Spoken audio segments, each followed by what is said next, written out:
What's up guys? So I'm just going to go through the couch stretch today, go up setup tips as well as regressive and progressive forms of the drill. So ultimately this was called the couch stretch because you would have the back foot propped up on the couch and then you could stretch out the front of the quads and the hip flexors from this position.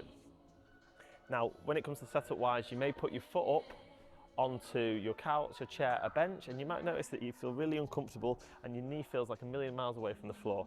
So you can get a small cushion, a step, a book, anything just to prop your knee up higher. That'll just make the drill a bit easier for you and get you into a bit more of a comfortable position. Now once we're in this position, the ultimate goal is to try and get the heel to the bum to put the max amount of length and tension through the quads and the hip flexors. Now when you're doing this and trying to achieve this setup wise, you want to keep the ribs tucked under and the pelvis in that posterior tilt. What I don't want to see is this anterior tilt, the ribs flaring and loads of tension and arching through your lower back.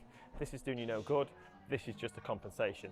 So to make it easier, you can get a prop, yoga blocks, foam roller, cushions, chair, whatever it may be, to put your hands on, to keep the bum tucked under and just to alleviate the tension and you being too worked up in this area, okay?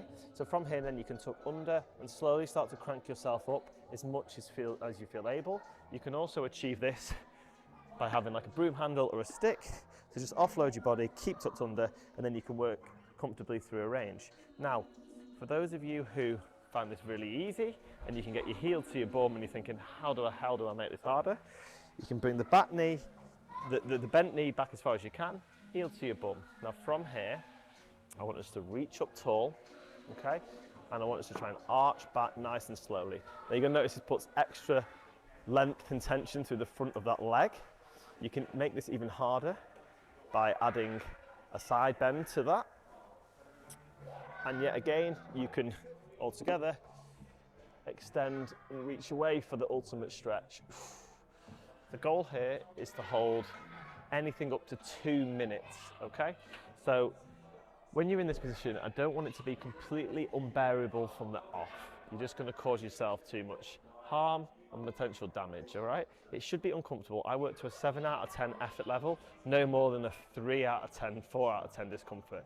You want positive stimulus, and with that is going to come discomfort, but it shouldn't be excruciatingly painful, and you should be able to achieve 3 to 5 rounds of 2 minutes hold in this position without feeling you have to compromise form or feel like it's causing you more harm than good.